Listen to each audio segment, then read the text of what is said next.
Friends, good afternoon. It's America, New York City. It's America, New York City. Here is my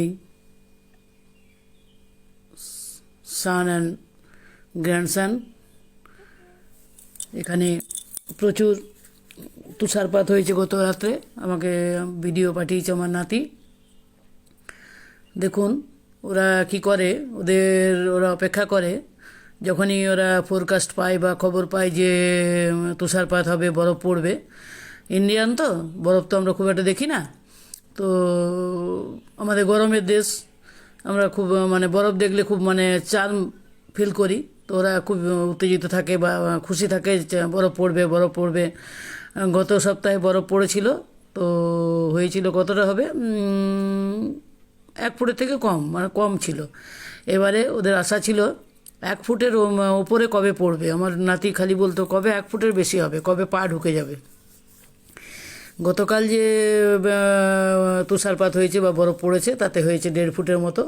প্রচুর ঘন বরফ পড়ে আছে। দেখুন ওদের যেমন ওরা আনন্দ করে যে বরফ দেখবো, বরফ পড়ছে, জানলার সার্সি থেকে বসে বসে দেখছে বরফের ঝড়ে বরফগুলো উড়ছে, বৃষ্টি হচ্ছে, পড়ছে বরফ, বৃষ্টি তুষারপাত হচ্ছে, দেখছে। দেখে দেখে আস্তে আস্তে পাতলা বরফ থেকে একদম মোটা একটা আস্তরণ হয়ে গেল, সব দেখছে। তারপরে কি করলো, যেই একটু বেলা হলো ওরা বেরোলো বাড়ি। প্রথমে কি হয়, যখন বরফ পড়ে তখন দরজা টরজা খুলতে পারে না, ভীষণ ঠান্ডা। ওদের একটু ঠান্ডাও লেগেছে, গত সপ্তাহের বরফে একটু ঘোরাঘুরি করাতে ঠান্ডাও লেগেছে।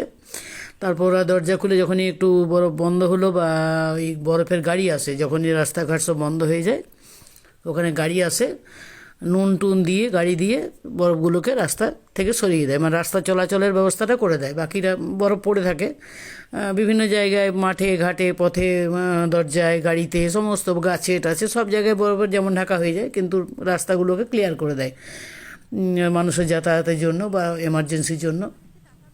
যাই হোক, ওদের কি হয়, বরফ দেখলো, খুব খুশি হলো বসে বসে। তারপরে যেই 1-2 ঘন্টা পরে বরফ থেমে গেল, ওদিকে বেরোতে হয়। বেরিয়ে ওই দেখুন ওদের ইয়েতেই, সোসাইটিতেই এই প্লাস্টিকের বেলচার মতো পাওয়া যায়, হ্যাঁ, শাবল, হ্যাঁ, কী বলে ওটাকে, কোদাল বা বেলচা, আমরা বেলচা বলি, গ্রামের ঘরে আমাদের বেলচা বলে। লোহার হয় এটা, দেখছি প্লাস ফাইবারের। তো এই ফাইবারের বেলচা নিয়ে ওদের শুরু হয়ে যায় নিজের গাড়িগুলোকে। দেখছেন সব গাড়িগুলো সব ঢাকা পড়ে গেছে। আমার ছেলে আর নাতি বেরিয়েছে। গাড়িগুলো বরফটাকে যদি না 1-2 ঘন্টার মধ্যে নামিয়ে দেয় বেলচাই করে টেনে, তাহলে কি হয়, বরফগুলো হার্ড হয়ে গেলে গাড়ি থেকে আর ছাড়তে চায় না। তো গাড়িটা তো এমার্জেন্সির জন্য সবসময় দরকার হতেই পারে, তাই তারা বেরিয়ে এইসব গাড়ি ফাড়ি পরিষ্কার করতে বেরিয়ে গেছে।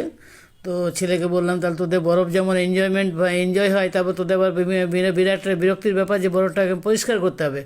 হ্যাঁ, বলছে হ্যাঁ আমাদের তো কম, সপ্তাহে 1 দিন হচ্ছে বা 15 দিন পরে একবার হচ্ছে, কিন্তু কানাডায় প্রতিদিনই বরফ পড়ে এবং প্রতিদিনই ওদেরকে ওই পরিষ্কার করতে হয়। বরফ যেই থেমে গেল, যেমন বৃষ্টির মতো থেমে গেল, সেই বেলচা নিয়ে, কোদাল নিয়ে বরফ গাড়ির থেকে বরফগুলো নামাতে হয়।